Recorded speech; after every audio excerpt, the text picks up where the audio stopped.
everyone, Mitch coming in from the Commander Core Studio. Welcome to the show.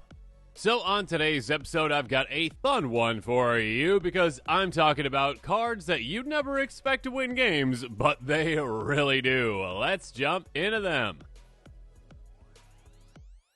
Okay, first up, I gotta thank my buddy Dan for dominating in a game with this card to show me the power of Iron Maiden.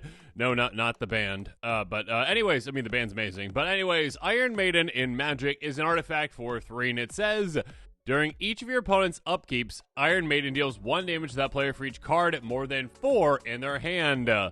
Now, you are going to be thinking like I was thinking when this came out, like, oh, that's not that big of a deal, right? I mean, at the very most, I'm going to be at probably 7, if, these card draw things are happening or whatever, and things going well for me, all right, 7. I can take 3 damage, sure.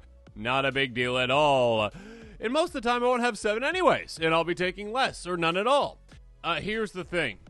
In that deck that Dan has, oh my goodness. There were times when I had upwards of 16 cards in my hand, and there might have been a damage doubler on the board as well.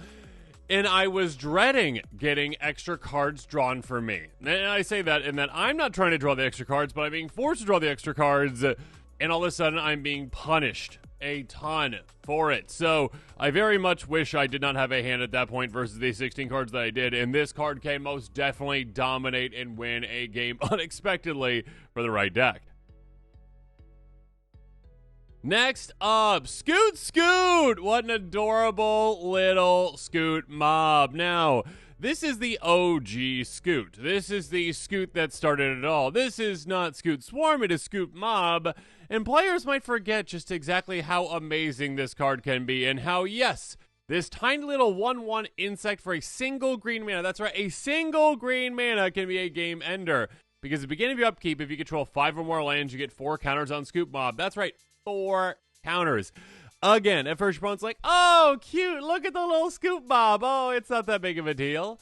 And then all of a sudden, next turn, if you've got the 5 lands, all right, it's a 5/5. Okay, still manageable. Then it's a 9/9, the biggest creature on the board. Then 13/13, 17/17, 21/21.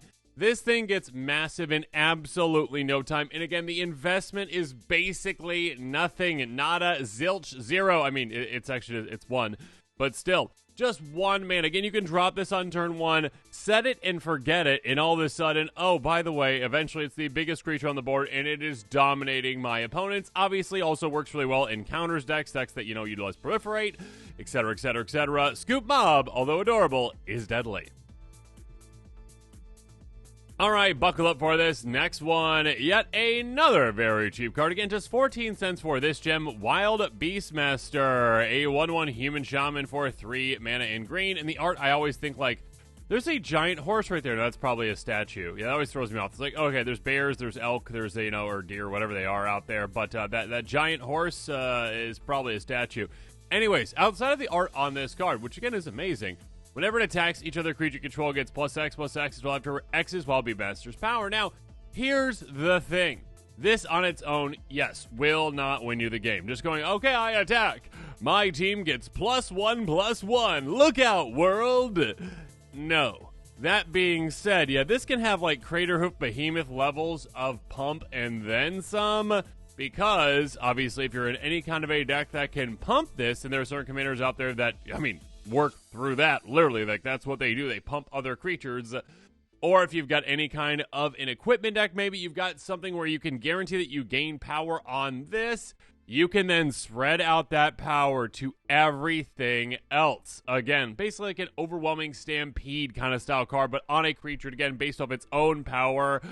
You can do an absurd amount of things with this for the right strategy. Again, go wide. If you've got a pump effect, if you've got amazing pump effects with your commander, utilize it, dominate your opponents. Here comes a spicy one, though, with Naga Flashcrafter. Now, this one is pretty insane because, well, at a base level, it's Clone, and Clone is very good. A 0/0 Snake Shapeshifter for 4 mana in blue. You may have it enter as a copy of any creature on the battlefield. Again, Clone. But unlike Clone, it has Renew. Pay 2 and a blue, exile from your graveyard, put a counter on target non-ledger creature you control. Each of the creature control becomes a copy of that creature until end of turn. Activate only as a sorcery. I mean, that is an insane effect, an absurd effect, a diabolical effect. I mean, this is the kind of effect where you're like, oh, okay, by the way, this is already a good card while it was in play. When it's in the graveyard, it's better. Because this can just be such a game-ending play where you go, oh, okay, my best creature's that one. I've got a good amount of creatures. Again, maybe if a go-wide strategy, I've got a bunch of token creatures potentially. Okay, I turn them all into this massive creature out of nowhere, and all of a sudden, I swing and I win the game. So again, it's good on its own, but again, as a finisher, it's insanely good. And of course, you don't even have to play it. I mean, if you've got like a discard outlet or just like an impulse draw, not impulse draw, if you've got a looting effect, I should say, there we go, or a rummaging effect, there we go, you can obviously get this in your graveyard and then just utilize it from there to dominate your opponents. Moving on, a card with a face that only its mother could love. Oh, goodness. Yeah, what's going on there? Deathbringer Tharar. This is a card that definitely gets forgotten about because, well, it is 6 mana. Sure, okay. In Aristocrat-style decks, love low to the ground. Like, a lot of Aristocrat things that are very good at low to the ground. I mean, like, famous Aristocrat-style cards. Viscera Seer, 1 mana. Blood Artist, 2 mana. They're all pretty low to the ground when it comes to most of the cards that are good in them. But that being said, Deathbringer Tharar at 6 is crazy cool. 3/3 for 6 mana in Rakdos Zombie Beast. Again, with a face only a mother could love. Sorry. When another creature dies, you get a counter on this creature. Again, any creature dying. No restriction on being token or non-token. Move a counter from it. 1 damage target creature or player. Oh, where does that sound familiar? Yeah, that's basically like Walking Ballista, essentially, with that kind of, removal for the counters for damage. Yeah, you can do absolutely insanely amazing things with this one. I mean, just picture this. Picture this scenario, which, how many times have we all been in this scenario where there's one player who's got the token deck and they're dominating because they've got like, I've got 20 tokens, I'm doing so good, look at my massive little army of 1/1s. Here's the thing, in that scenario, you're like, oh, okay, remove a counter, ping. Oh, that died? Okay, counter. Move a counter, ping. Oh, that died, counter. Yeah, you can just basically goblin sharpshooter things with this at the very least. That being said, of course, like one one-sided board wiper, like a Vona's Hunger that affects your opponents and not you, with this in play equals, oh, it's got so many counters on it. By the way, now, it can take out probably any of my opponents, especially with damage doublers, damage triplers. I mean, actually, just think about this with Death Touch as well. That is a way to wipe the board whenever you need to. But yeah, being able to go, okay, opponent, oh, yeah, your life total is less than the number of counters I have on this. Do what I tell you to do, or I take you out with this card. That is literally what you can do with a card like this. You can just hold your opponents hostage, make them do your bidding, because if not, you will take them out. It's an amazing card. Check it out. And definitely check out Doomsday Excruciator. I gotta thank Eddie for this one. Just played against this deck again, and I love just how amazing this card is and what it can do and how unique it is. And I guess I probably should have mentioned this already, but if you are interested in this card or any of the cards on this episode, check out the card list link in the description below. That being said, this is a 6/6 Demon with Flying that costs, you guessed it, 6 mana in black. So, here we go. When it enters, if it was cast, these players exiles all but the bottom 6 cards of their library face down. Yeah, that's quite unique. On top of that, beginning of your upkeep, draw a card. Now again, kind of like I talked about with Iron Maiden, yeah, drawing cards usually is like, awesome, cool, card draw, that's great, I love it. In this case, if you've got this card, you probably don't want to draw those cards because it becomes a game of who doesn't mill themselves is basically what you're playing. So yeah, Eddie in that deck has plenty of ways to sacrifice this to ensure that's not happening.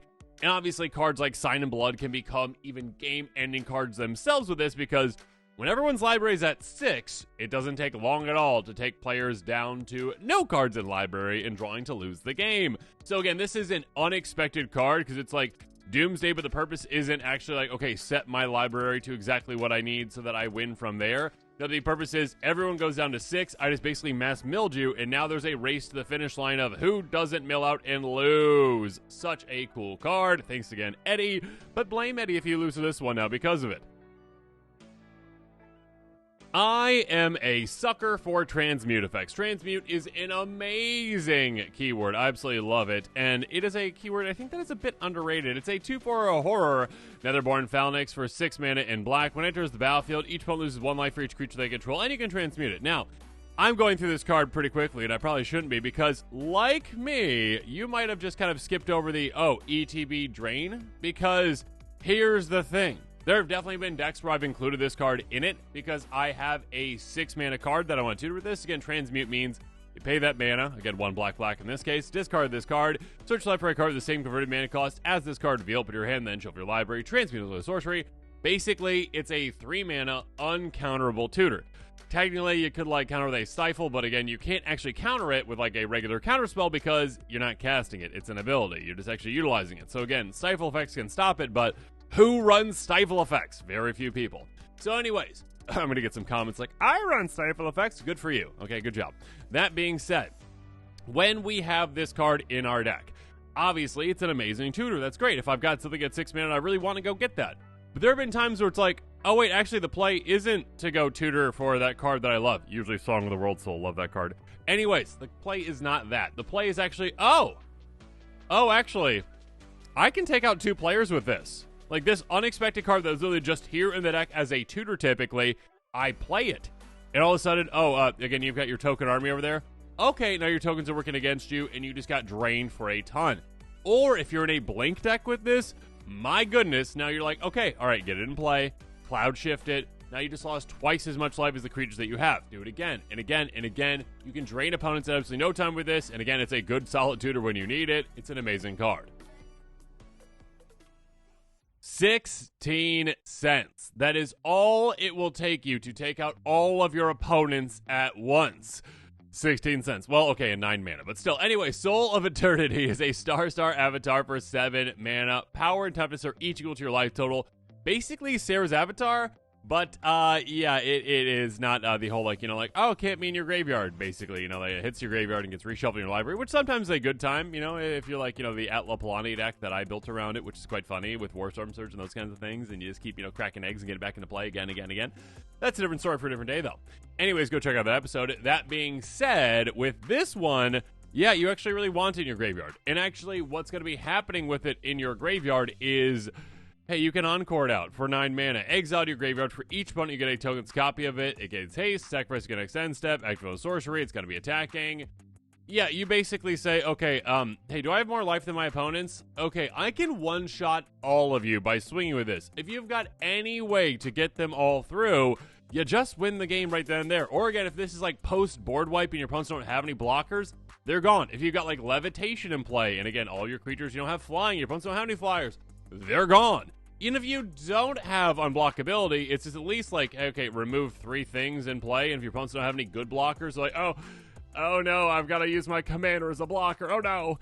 Yeah, this is a potentially game-ending card that is already just solid when it's in play. Again, the biggest threat on the board, and then it becomes an even bigger threat out of the graveyard. Again, with any kind of, I almost said impulse draw again, any kind of looting effects, any kind of rummaging effects, any kind of ways to just entomb it in your graveyard, you can set yourself up for the victory with that. And the final creature that I'm going to highlight, again, a face only a mother could love, Stalking Venance. It's an avatar, a 5/5 with haste for 7 mana in red. Whenever the creature you control dies, it deals damage equal to its power to target player or planeswalker. Yeah, that's disgusting. Yeah, that's amazing. Yeah, that's underrated. This is a card that, again, Aristocrat style decks. Yeah, okay, all right. You maybe don't use Deathbringer Tharar, but you also might not use this one, and maybe you should, because this is one where, yeah, it can get absurd. Again, it's not based off of Blood Artists, each individual creature, okay?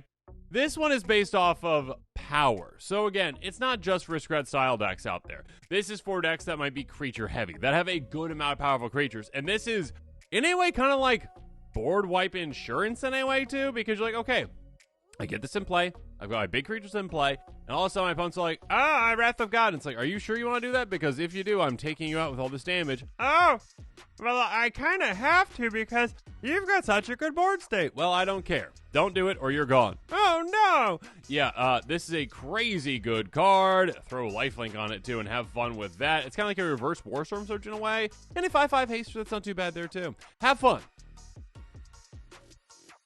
Now, this one's worth your attention. I actually saw it played in a recent game, and yeah, it did a lot of cool things. Well done, Michael, on that. Hunting Grounds is such a cool card. Enchant for 2 mana in Selesnya. Threshold as long as 7 or more cards are in your graveyard. Hunting Grounds has...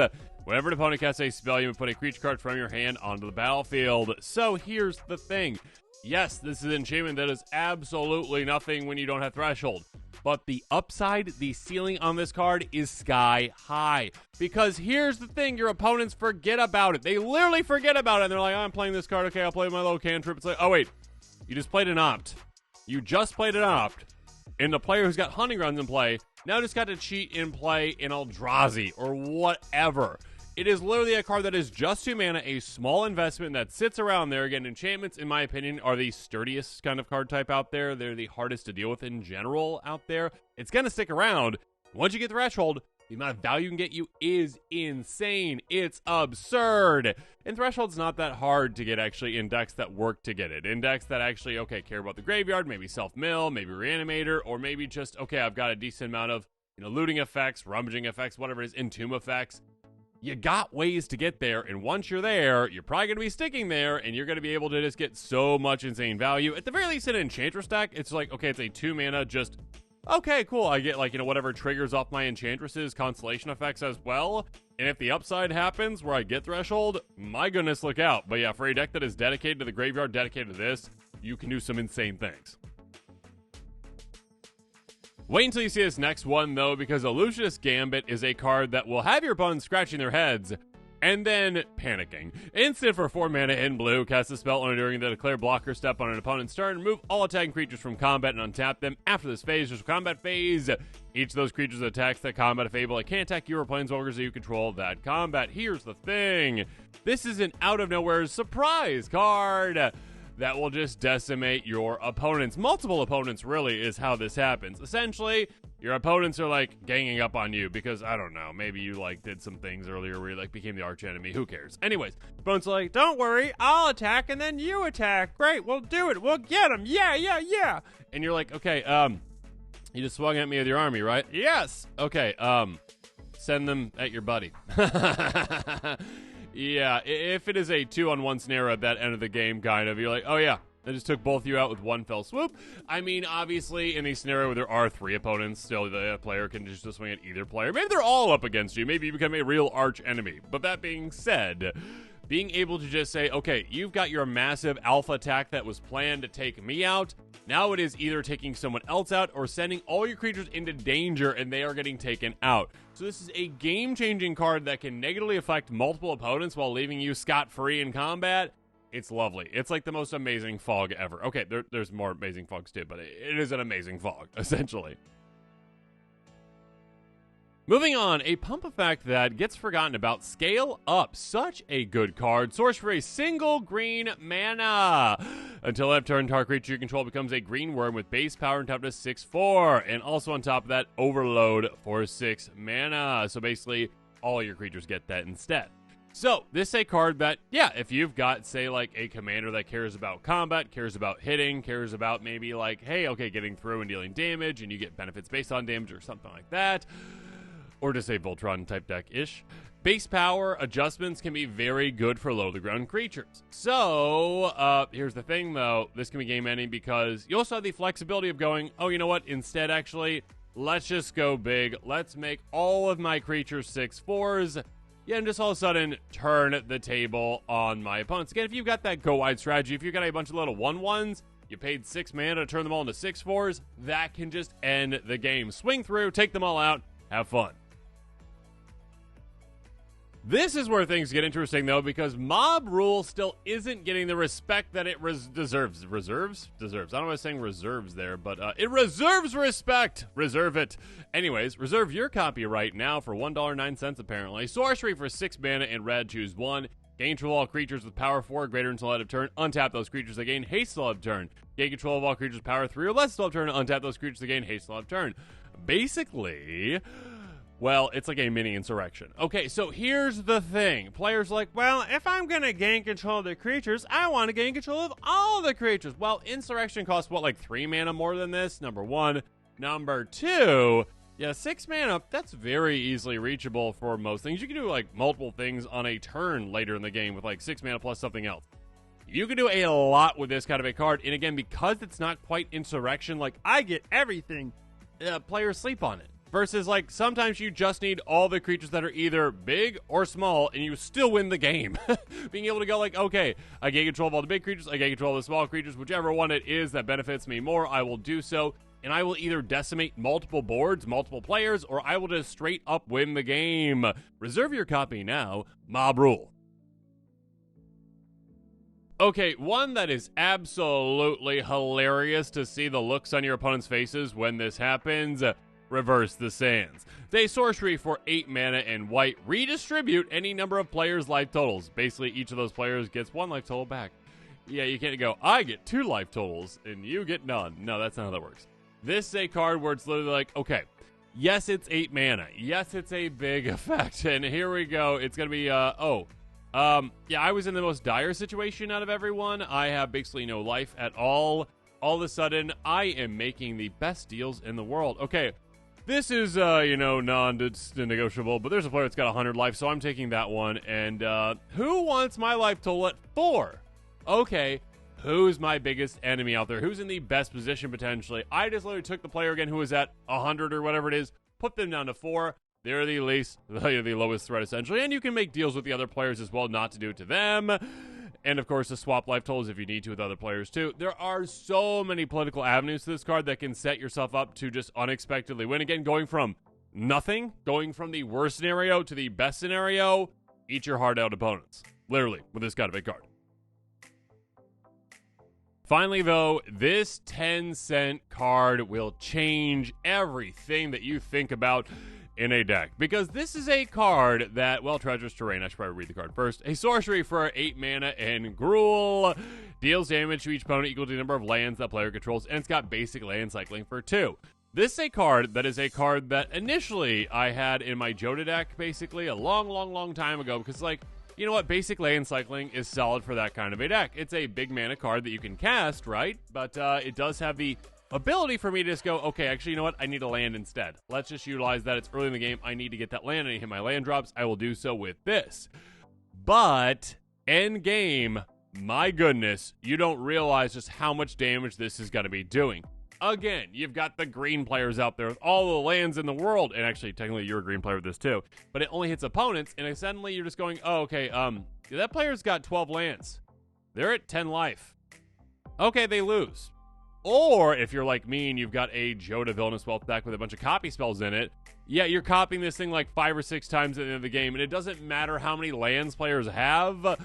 Unless you're like Eddie in that last game where Eddie only had 5 lands somehow. Anyways, it takes everyone out, essentially. And you're just like, oh, yeah, this is a card that is literally just a mana fixing, making transmuting a land drop type card, but also just a finisher for just 10 cents. Pick it up now.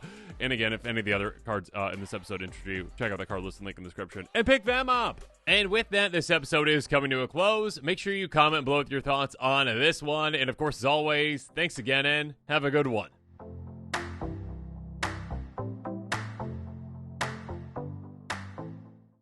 This show and episodes like this one are possible thanks to viewers like you. If you're looking for an easy way to help support this show, make sure that you like, share, and subscribe. Also, hit that bell notification icon so you don't miss any new episodes. You can also go check out our playmats and other merchandise at thecommandersquarters.com. Another easy way to support this show is with our TCG Player affiliate links. So whether you're buying a deck or individual cards, you can use this general link right here or one in the description. And the final way that you can support this show is by supporting us directly by becoming a patron. There are many benefits to being a patron, and I truly couldn't do this without all of their support.